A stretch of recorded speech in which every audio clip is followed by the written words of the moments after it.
Joel, what do you think of Cal after the game? Had some pretty pointed words about toughness and so on. Can you update us on, what has gone on since then with toughness? Well, I think what it always starts with is some self-reflection, collectively as a team, but also individually.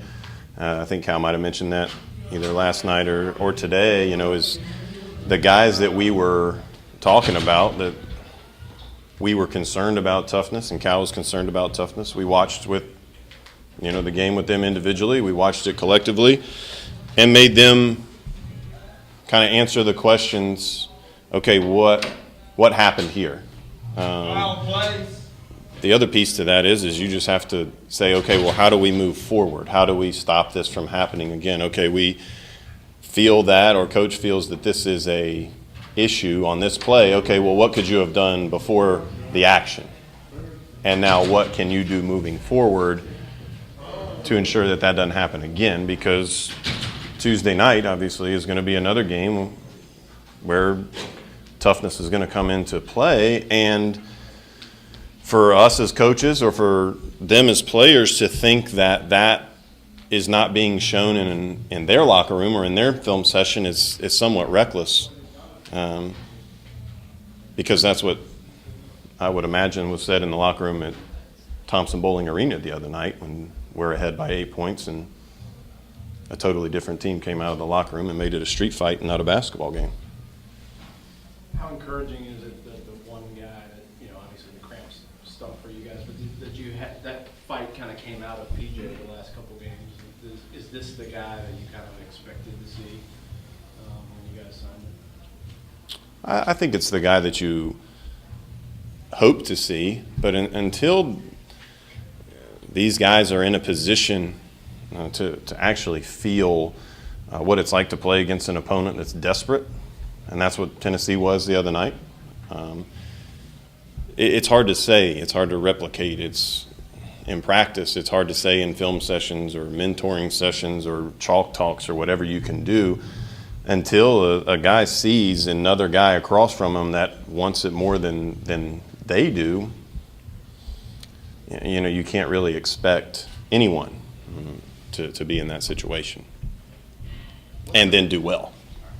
Sorry. What's the biggest challenge that you guys have in getting them to play consistent defense?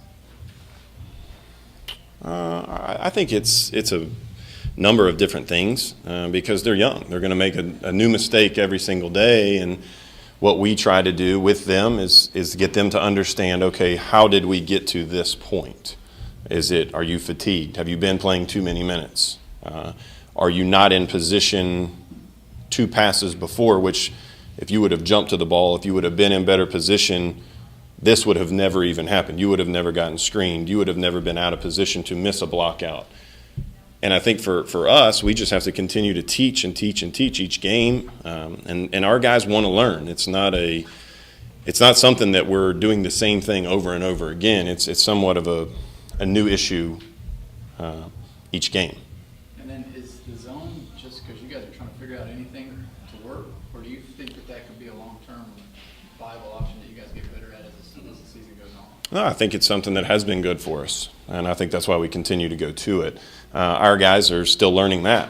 So when you play man-to-man, you're learning action sets, plays from another team, and those teams are studying, okay, well, how do we exploit Kentucky's defense? And the zone is the same way. There's different responsibilities, there's different tags, there's different slides, and there's different types of communication, and different things have to be said, and there has to be different kind of reads and reactions. And I think what we're trying to do is the next time somebody tries to run something similar to whatever, Tennessee or LSU or Georgia, UCLA,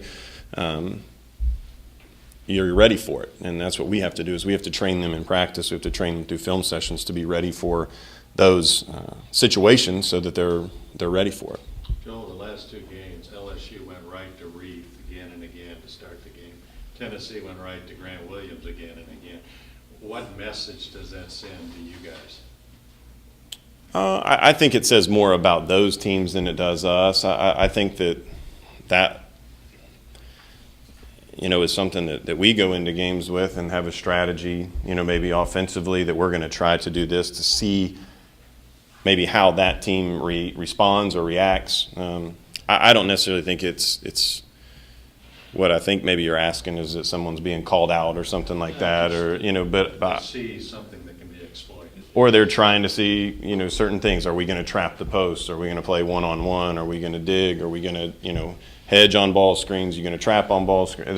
There's a couple different things that just by doing that in those couple games, different teams have ran ball screens in the first 3 to 4 offensive plays in games in the past, just to see, okay, how are you going to respond so that now we can react, and respond to ourselves. The same thing that we do. Well, what does Hamdu have to do to keep going again? And how much was he still sick the other night, or is he pretty much 100% by now? Yeah, I mean, I think Hami's just in a place where he's growing, and it's a process for him, and that process is not much different for him as it is for anybody else, in that you have to get better, and this is new for him. First time being in a true road game, for him.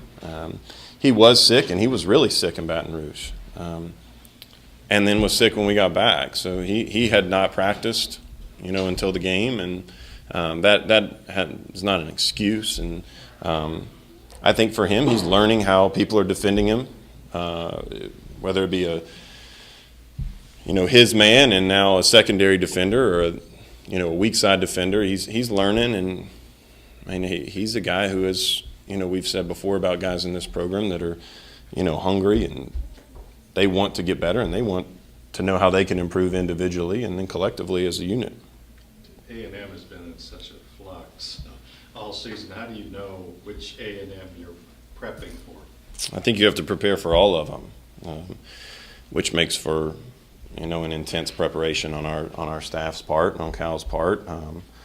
But we know what they're going to be. They're going to be a team that's desperate, and they can't be more desperate than us. When the game happens tomorrow, and I think as going through that the other night in Knoxville, it's exciting for our guys to get back out and play, and exercise some of those demons that were brought out the other night, and. I think you'll see a group of guys that's excited to play, and we love playing at home, and our crowd is, as we've said, we've got the best fans in the sport of basketball, and I fully, expect our guys to rise to the challenge, hopefully that's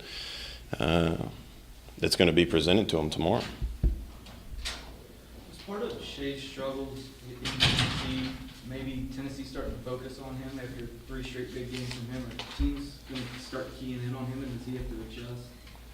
I think it was a game that, he made bad reads on a couple different plays. I don't necessarily think that they keyed in on him any different. I mean, Shea's a tremendous player and is doing things that, I think that we are all expecting him and expected him to do. I think he just had a little bit of a, you can say a bad night, but he just had a couple misreads. I don't think it was anything that Tennessee did. I think it was all on Shea that, he had to see a couple different things, and now he fixes it, and we move forward. What sense do you have of how the guys reacted to the loss at Tennessee? How did it hit them? I mean, you never can really tell until, the next game or a month from now when something like that happens again. I mean, we got thrown out of a basketball game into a street fight, and we took a step back. That's the bottom line. I mean, anyone who was there or watched it and didn't see that obviously was sleepy and not watching the game, because that's exactly what happened when the second half happened. Is they came out and basketball wasn't played. It wasn't dirty, and I'm not saying it was just a straight up, we're going to out-tough you for the next 20 minutes, and they did.